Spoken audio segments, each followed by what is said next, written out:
Parents మెచ్చిన university Sankalchand Patel university Gujarat. Hi, welcome to I dream. తెలుగులో ఎంతోమంది గొప్ప హీరోలు ఉన్నారు.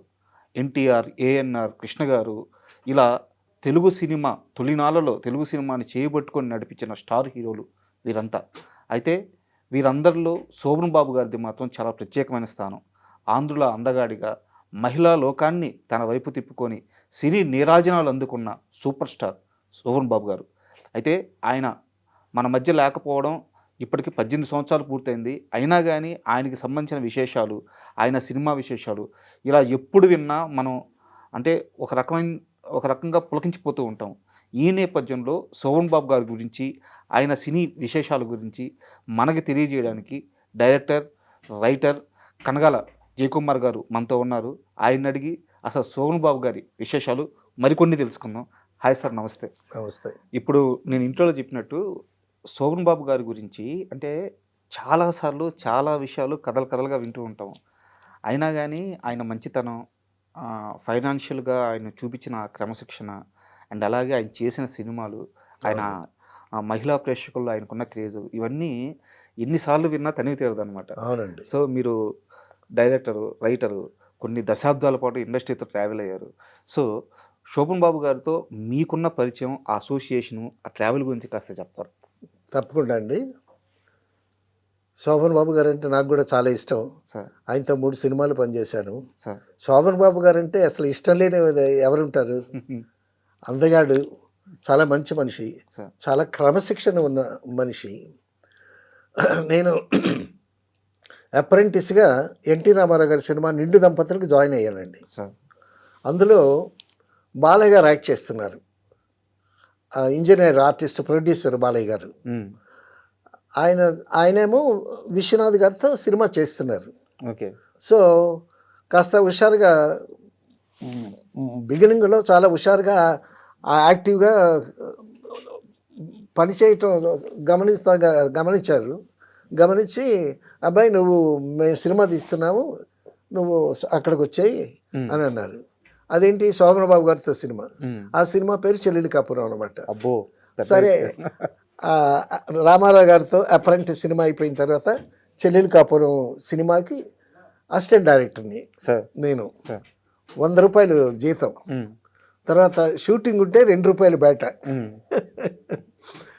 తర్వాత వెళ్ళి కూర్చున్న తర్వాత ఇక స్టోరీ డిస్కషన్ అనమాట. అది చెల్లెలి కాపురం లైన్ ఏమో బాలయ్య గారిది. సార్ ఒక లైన్ చెప్పాడు ఆయన. ఆ లైన్ మీద దాని మీద డిస్కషన్ అనమాట.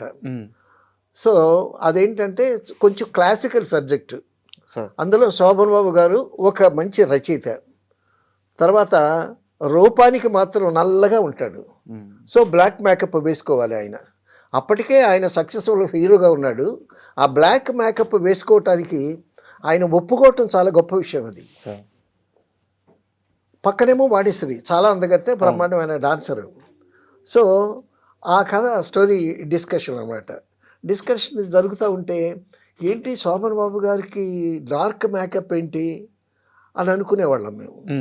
సరే, అంతా అయిపోయిన తర్వాత షూటింగ్కి వచ్చాం. షూటింగ్కి వచ్చిన తర్వాత షూటింగ్ చేస్తూ ఉన్నాం.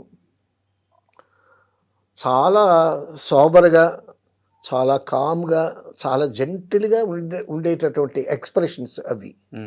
శోభన్ బాబు గారు చాలా చాలా బాగా చేశాడు. పక్కనేమో ఆయన రెచ్చగొట్టేటటువంటి క్యారెక్టర్ వాణిశ్రీ. ఈయన మంచి రచయిత, ఆవిడేమో మంచి డాన్సరు. క్లైమాక్స్లో వీళ్ళిద్దరికి పోటీ పడుద్ది అనమాట. ఆ పోటీకి నారాయణ రెడ్డి గారు ఒక మంచి పాట రాశారు. సంస్కృత భూయిష్టమైనటువంటి పదాలతో ఒక పాట రాశారు. ఆ పాట ఏంటంటే, చరణ కింకిణులు గల్లు గల్లు మన కరకంకణము గలగలలాడగ వినీల కచ మన విలాసవంతులు తనులతిక చెంచలించిపోగా అని. బా. ఇది ఒక స్టాంజా. తర్వాత స్టాంజా ఏంటంటే, ప్రళయకాల సంకలిత భయంకర జలధరార్భటుల చరిత దిక్తటుల చకిత ధిక్కరుల వికృత హింకృతుల సహస్రఫల సంజలిత భూత్కృతుల. అసలు దీన్ని ట్యూన్ ఎలా చేయగలిగారు సార్? ఇది ట్యూన్కి పనికిరాదు అని మహాదేవన్ గారు కాగితం పక్కన పడేశాడు. అంటే అప్పుడు నారాయణ రెడ్డి గారు మామా ఇది ఒక రచయితకి ఒక డాన్సర్కి జరిగేటటువంటి కాంపిటీషను. ఆ కాంపిటీషన్లో అటువంటి పదాలు పాడాలి. ఇది పాటలాగా కాకుండా ఒక దండగల్లాగా చేసుకో, డ్రమ్స్, వైలన్స్, గిటార్స్. మామ నువ్వు చేస్తావు మామ, నువ్వు చేయకపోతే ఇంకెవరు చేస్తారు మామ అంటే అప్పుడు చేశాను అన్నమాట. సో అది నాకు నేను కాస్త పాటలు పిచ్చేవాడిని, కొంచెం సంగీతం మా ఫ్యామిలీలో కాస్త మ్యూజిక్ ఉంది, అందుకే ఇవన్నీ జ్ఞాపకం ఉన్నాయి ఈ పాటలన్నీ. ఆ చెల్లెలి కాపురంతో ఫస్ట్ సినిమా అండి శోభన్ బాబు గారితో. చెల్లెలి కాపురం సినిమా అయిపోయింది. అయిపోయిన తర్వాత నీకు ఒక పని లేదు, ఇక వెళ్ళిపో అన్నారు. అనేసరికి దిగులుగా ముఖం పెట్టి కూర్చున్నాను నేను. కూర్చుంటే అప్పుడు దాసరి సూర్యప్రకాశరావు అని డిఎస్ ప్రకాశరావు డైరెక్ట్ చేశాడు. దానికి కో డైరెక్టర్గా చెల్లెలి కాపురంగా చేశాడు. ఆయన ఏం చెప్పాడు, బాపు గారు సినిమా తీస్తున్నారు, నీకు తెలుగు మీద పరిచయం ఉంది కదా, నువ్వు హై స్కూల్లో తెలుగు పండిట్గా చేసావు కదా, అక్కడికి వెళ్ళి నీకు అవకాశం ఉంటుందని పంపించాడు ఆయన. నేను బాపు గారు ఆఫీస్కి వెళ్ళాను. ఆఫీస్కి వెళ్ళి అక్కడ ఒక అసోసియేట్ ఉంటే ఆయనతో మాట్లాడుతుంటే ఇంతలోకి ముడపూడి వెంకటరమణ గారు వచ్చారు. ఎవరి అబ్బాయి అన్నారు. అంటే నమస్కారం సార్, నా పేరు జయకుమార్ అండి. ఏంటంటే అసిస్టెంట్ డైరెక్టర్ చేస్తున్నానండి, అది ఇదన్నా. ఎవరి దగ్గర చేసామన్నాడు. విశ్వనాథ్ గారి దగ్గర చేశానండి అన్న. అయితే వచ్చాయి అని అన్నాడు ఆయన. ఎప్పటి నుంచి రమ్మంటారన్న. ఎప్పుడు ఎందుకు, ఇప్పుడు వచ్చాక ఉండిపోవాలన్నాడు ఆయన. అలాగా సంపూర్ణ రామాయణంలో కూడా శోభన్ బాబు. సార్ ఒక చిన్న ఇంటరప్షన్, సారీ, చెప్పండి. మీరు బాబు గారిని కలవడానికి వెళ్ళారు, రమణ గారు ఓకే చేశారు. వారిద్దరికి 2 మాటలు ఉండవు కదా, ఒక మాట చెప్తే ఇంకో వాళ్ళు దే ఆర్ 2 in 1, 1 in 2. బాపు గారు రమణ గారు ఇద్దరు కాదండి, ఒక్కరే. మైత్రికి మరో రూపం వాళ్ళిద్దరు. నేను వాళ్ళిద్దరి మీద ఒక కవిత రాశా. అందులో మంచి లైన్ ఏంటంటే, లాస్ట్ లైన్, మైత్రి అనే మాటలో ఇద్దరు చెరో అక్షరం. ఆ కవితకి నాకు మంచి పేరు వచ్చింది, అవార్డు కూడా వచ్చింది. బాపు గారి దగ్గర పనిచేయటం అంటే నిజంగా అదృష్టం అండి. అందులో సంపూర్ణ రామాయణం లాంటి చాలా గొప్ప సినిమా. మీరు వెళ్ళింది సంపూర్ణ రామాయణానికి. సెకండ్ పిక్చర్ అది. సార్ ప్లీజ్ కంటిన్యూ సార్, నేను ఇంటరప్ట్ చేశాను, కంటిన్యూ. లేదు తప్పకుండా, మీరు ఇంటరప్ట్ చేస్తుంటే విషయాలు బాగా వస్తూ ఉంటాయి ఇంకా. సో సంపూర్ణ రామాయణం రంపచోడవరంలో క్యాంప్ అండి. రంపచోడవరం హై స్కూల్లో మాకు విడిది ఇచ్చారు. ఆ పరిసర ప్రాంతాల్లో షూటింగ్లు అనమాట. మాకు ఒక హాల్ ఇచ్చారు. హెడ్ మాస్టర్ రూమ్ ఏమో శోభన్ బాబు గారికి ఇచ్చారు, పక్క టీచర్స్ స్టాఫ్ రూమ్ ఏమో చంద్రకళ గారికి ఇచ్చారు. సో షూటింగ్ చేసి వచ్చిన తర్వాత అది వింటర్, బాగా డిసెంబరు, అక్కడ చలి ఎక్కువ. అక్కడ రంపచోడవరం చాలా చలి ఎక్కువ. క్యాంప్ ఫైర్ వేశారండి. ఈ క్యాంప్ ఫైర్లో మేము అంతా చుట్టూ కూర్చుంటే శోభన్ బాబు గారు దుప్పటి కప్పుకుని వచ్చి మాతో పాటు కూర్చునేవాడు. క్యాంప్ ఫైర్ దగ్గర కూర్చొని కట్టెలు కాలే వరకు కూర్చునేవాళ్ళం. అయిపోయిన తర్వాత శోభన్ బాబు గారు లేచి, తమ్ముడు రా నా రూమ్కి వెళదామని పిలుచుకెళ్ళాడు. నన్ను పిలుచుకెళ్ళాడు. సరే నేను హీరో గారు పిలిచాను కదా, హ్యాపీగా వెళ్ళాను. వెళ్ళిన తర్వాత ఆయన కూర్చున్నాడు, రూమ్లో కూర్చున్నాడు. కూర్చుని, తమ్ముడు నువ్వు పాటలు పాడతావు కదా, ఒక పాట పాడన్నాడు. ఏం పాట పాడమంటారన్నా. లవకుశలో పాట, ఆ పాట పాడు. నాగి గారి దగ్గర ఒక పాట ఉంది. నాగి గారు అంజలితో సీతతో పాడతారు. సీత రాముడి మీద కాస్త అనుమానంగా ఉంటే, అప్పుడు సందేహించకుమమ్మ రఘురాము ప్రేమను సీతమ్మ అని నాగి గారు పాడుతూ ఈమెను ఓదారుస్తారు. ఆ పాట పాడమన్నాడు. ఆ పాట లైన్స్ కూడా, సందేహించకుమమ్మ రఘురాముని ప్రేమను సీతమ్మ, ఒకే బాణము ఒకటే మాట, ఒక్క భామకే రాముని ప్రేమ, మిన్నే విరిగి పడిన వ్రతభంగమ్మే కానీలమ్మ, సందేహించకుమమ్మ రఘురాము ప్రేమను సీతమ్మ అని పాట. అక్కడ రాగయుక్తంతో పాడాను, ఇక్కడ ఊరికే మాటగా చెప్పాను నేను. ఈ చరణం శోభన్ బాబు గారికి చాలా ఇష్టం. ఒకే బాణము ఒక్కటే మాట, ఒక్క భామకే రాముని ప్రేమ అన్న లైన్స్ ఆయనకి ఇష్టం.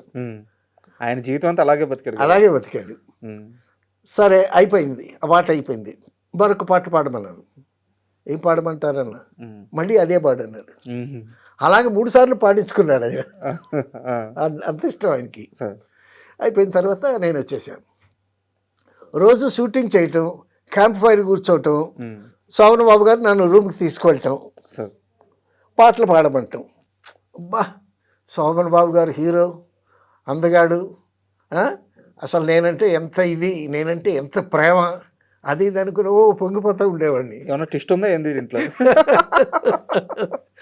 నేను రూమ్కి వస్తే, రూమ్కి వస్తానంటే శోభన్ బాబు గారు రూమ్కి వెళ్ళు అనేవాళ్ళు. మాతో కొలీగ్స్ ఉంటారు కదా, ఆ, అసిస్టెంట్ డైరెక్టర్స్, తర్వాత కెమెరా అసిస్టెంట్లు, రామారావు అని చీఫ్ కెమెరా అసిస్టెంట్, వీళ్ళందరూ అనమాట.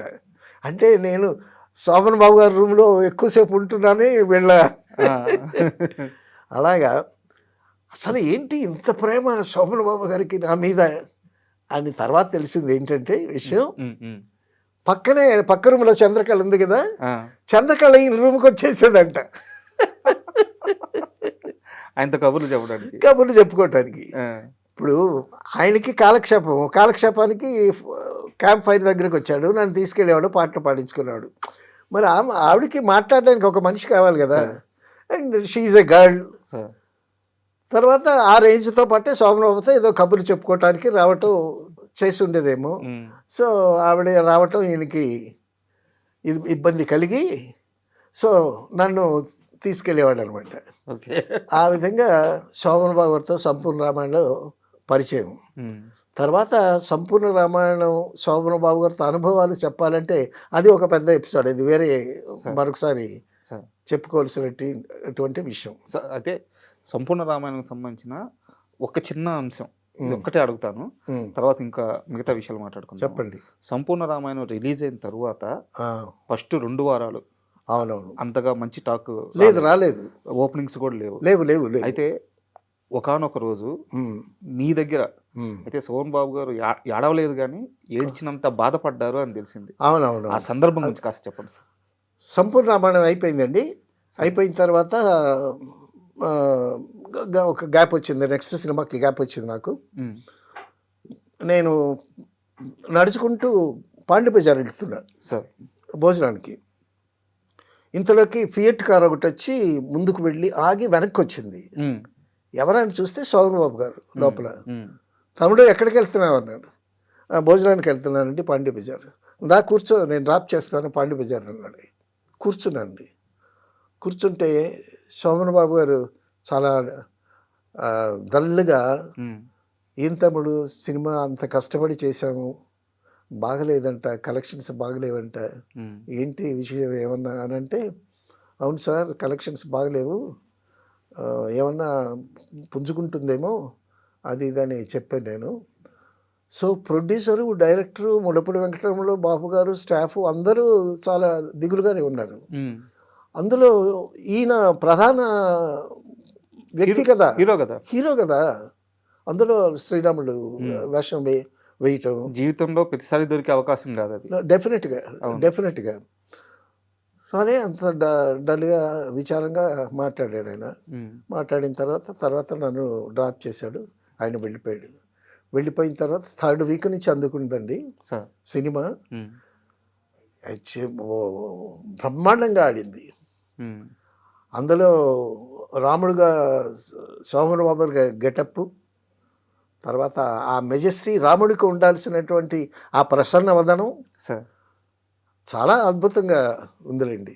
తర్వాత బాపు గారు, రమణ గారు, ముళ్ళపూడి వెంకటరమణ గారు, ఆరుద్ర గారు స్క్రిప్ట్, వీళ్ళు అద్భుతమైనటువంటి పాటలు. అందులో ఎటువంటి పాటలు అండి, దేవులపల్లి కృష్ణశాస్త్రి గారి ఒక పాట, నారాయణ రెడ్డి గారి ఒక పాట, దాశరథి ఒక పాట, వీటి సుందరామూర్తి గారి ఒక పాట, అందరూ పాటలు రాశారు. చాలా అద్భుతమైనటువంటి పాటలు. అందులో దేవులపల్లి కృష్ణశాస్త్రి గారి శబరి పాట అయితే మహాద్భుతం. ఆ శబరి పాట మీద నిజంగా ఒక పిహెచ్డి చేయొచ్చు, అంత అద్భుతమైనటువంటి పాట. సార్ దాంట్లో ఇంకో పాట కూడా ఉంటుంది, అది ఆ పడవ నడిపే అది కొసరాజు గారు రాశారు, ఫోక్ సాంగ్. మా అమ్మగారికి ఆ పాట అంటే ప్రాణం సార్. చాలా అద్భుతమైనటువంటి ఎన్ని వందల సార్లు వినిందో ఆ పాట. ఆ పాటలో నేను కోరస్ పాడా. అవునా? అవును. రామయ్య తండ్రి ఓ రామయ్య తండ్రి, నా నోములన్నీ పండినాయి రామయ్య తండ్రి, మా సామి వంటి నువ్వేలే రామయ్య తండ్రి. మీరేనా పాడింది అది? అది ఘంటసాల గారు పాడారు, ఓకే మేము కోరస్ పాడాం. ఓకే. రామయ్య తండ్రి అని ఘంటసాల గారు పాడిన తర్వాత కోరస్ పాడాము. ఏమి పాట! శివుడి విల్లు ఒక దెబ్బకు విరిచావంట. అసలు ఆగు బాబు ఆగు అని అంటారు. అయ్యా నే వత్తుండా బాబు నే వత్తుండా, నీ కాలు దుమ్ము సోకిరాయి ఆడది అయినాదంట, నా నావ మీద కాలు పెడితే ఏమవుతాదో తంట, అందరినీ దరి చేర్చు మహారాజువే, అద్దరినీ చేర్చమని అడుగుతుండావే, నువ్వు దాటలేక కాదులే రామయ్య తండ్రి, నన్ను దయచూడగ వచ్చావా రామయ్య తండ్రి, హైలెస్స లేలో హైలెస్స, హైలెస్స లేలో హైలెస్స అని ఆ పాట పులకించిపోతుంది సార్. అవునవును. చిన్నప్పుడు విన్న పాట కదా, మా అమ్మగారితో కలిసి కూర్చొని టీవీలో కొన్ని వందల సార్లు విన్న పాట. అవునవును. ఆ పాట మేకింగ్ లో ఉన్న వ్యక్తి, ఆ అనుభవాలు తెలిసిన వ్యక్తి ఈ రోజు ఎదురుగా కూర్చొని చెప్తుంటే, అవును అసలు చెప్తుంటే నాకే చాలా ఆనందంగా ఉంది. మా అమ్మ ఈ వీడియో చూస్తే చాలా ఆనందపడుద్ది, నాకు అది ఆనందం ఎక్కువ. Okay okay. And for more videos, Please subscribe to iDream. Please subscribe to iDream. Please subscribe iDream. And please subscribe to iDream. For more videos, subscribe to iDream. please like, share and subscribe to the channel. Congratulations, iDream. Subscribe to iDream. Subscribe to iDream. So subscribe to iDream Media. iDream ki iDream team andarki huge congratulations. Please subscribe iDream Media. Please subscribe to iDream. Subscribe iDream. Please subscribe to iDream. iDream అంటే నా కళల channel subscribe చేసుకున్న నోరు తిరుగుతలేదు, మీరైతే గంట గుర్తు కొట్టండి. For more such videos, please subscribe to iDream. Subscribe to iDream. Please subscribe to iDream. Please subscribe iDream Media. Please do subscribe to iDream. Please subscribe to iDream Media. For best entertainment and information, please subscribe iDream. And don't forget to subscribe to iDream.